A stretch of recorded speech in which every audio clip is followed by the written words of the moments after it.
पापा को घर से बाहर निकालने का कुछ सोचा या नहीं? हाँ तान्या, लेकिन मुझे तो समझ नहीं आ रहा ना कि मैं उन्हें किस बहाने से घर से बाहर निकालूं। लेकिन विभोर, तुम्हें कुछ तो करना पड़ेगा ना। हमारी शादी को हुए 4 साल हो गए हैं और वो हमारे सर पे ही जमे हुए हैं, जाने का कहीं नाम ही नहीं ले रहे हैं। अरे आखिर हमारी भी तो कोई प्राइवेसी है ना, ऐसे जिंदगी भर उनका बोझ थोड़ी हम उठाते रहेंगे। तुम्हें कुछ तो करना पड़ेगा, उन्हें जल्दी से जल्दी कहीं वृद्धाश्रम छोड़ के आओ। लेकिन तान्या, तुम ही सोचो, मैं उनके मुंह पर थोड़ी बोल सकता हूँ कि मैं उन्हें वृद्धाश्रम छोड़ने जा रहा हूँ। मेरे पास ना एक आइडिया है। तुम एक काम करो, तुम उन्हें कहना कि तुम उन्हें दीदी के घर छोड़ने जा रहे हो और उसके बाद रास्ते में कहीं भी छोड़ देना। वो वापस कहाँ ही आ पाएंगे। हमें हमेशा के लिए उनसे छुटकारा मिल जाएगा और काम भी हो जाएगा। हाँ, ये आइडिया ठीक है तान्या।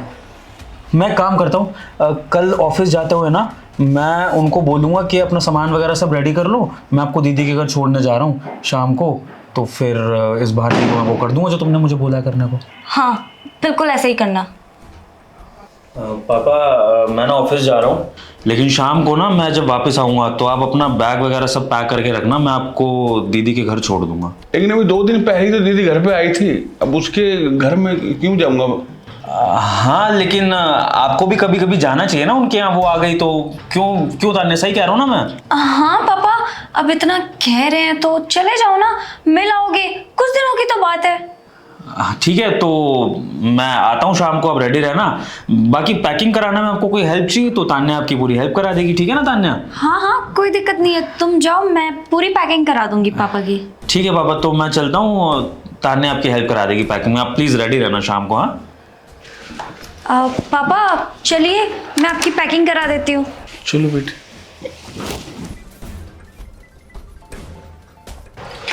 विभोर, अच्छा हुआ तुम आ गए।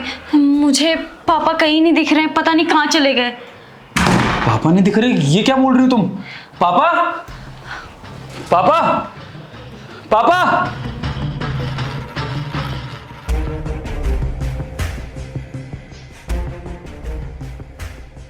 तान्या, मुझे समझ नहीं आ रहा, पापा चले कहाँ गए? तुमने उनको कॉल वगैरह कुछ नहीं करा क्या? अरे उन्होंने मुझे कुछ बताया ही नहीं, मैं क्या करूं? और जब मैंने उनको ढूंढना शुरू किया वो मुझे कहीं नहीं मिले।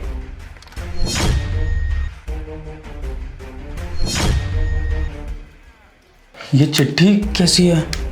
मुझे पता है कि तुम दोनों मुझे घर से निकालना चाहते हो, मैंने तुम्हारी बातें सुन ली थी। बेटा, तुम मुझे घर से निकालना चाहते थे, ये मैं पहले से ही जानता था। इससे पहले कि तुम मुझे अपने घर से निकालो, मैं खुद तुम्हारा घर छोड़ के जा रहा हूँ और मुझे ये भी नहीं पता कि मैं कहाँ जा रहा हूँ। भविष्य में मैं कभी लौटकर तुम्हारे पास नहीं आऊँगा। मैंने सोचा था कि तुम मेरे बुढ़ापे का सहारा बनोगे। जवान बेटे बुजुर्गों की लाठी होती है बेटे, लेकिन मुझे बड़ा दुख के साथ कहना पड़ रहा है कि मैंने तुम्हें कितने लाड प्यार से, कितने चाव से पाला था और आज ये घर मैंने बहुत मेहनत मजदूरी करके घर बनाया था और आज मैं इस घर को छोड़ के जा रहा हूँ बेटे। अब मैं लौट के कभी नहीं आऊँगा, अब कभी नहीं आऊँगा बेटे। अरे विभोर, ये तो बहुत अच्छा हुआ ना, हमें निकालने की जरूरत ही नहीं पड़ी, वो खुद ही यहाँ से चले गए। अच्छा है, हमारे सर से बोझ उतर गया। चुप करो तुम। पता नहीं तुम्हारी बातों में आकर मैंने क्या कर दिया अपने ही पापा के साथ। अरे उन्होंने मुझे पाला पोसा, पढ़ाया लिखाया, इस काबिल बनाया कि मैं ये घर संभाल सकूं और तुमसे शादी कर सकूं, और मैंने तुम्हारी ही बातों में आकर अपने ही पापा के साथ ऐसा सलूक करा। अरे मुझसे खराब बेटा कोई नहीं होगा। उन्होंने मुझसे कितनी उम्मीदें लगाई होंगी कि मैं बुढ़ापे में उनका सहारा बनूंगा, लेकिन मैंने क्या किया? मैंने अपनी बीवी की बातों में आके उन्हें ही घर से बाहर निकाल दिया जिन्होंने मुझे आज इस काबिल बनाया। विभोर, तुम ये क्या बोल रहे हो? तुम चुप करो समझी। मैं अपने पापा को घर लाकर रहूंगा और अपने पापा के साथ इस घर में रहूंगा, और अगर तुम्हें इस घर में रहना है ना तो मेरे पापा के साथ रहना पड़ेगा, वरना तुम जा सकती हो उस घर से, लेकिन मेरे पापा इस घर में ही रहेंगे। मैं जा रहा हूं उन्हें ढूंढने।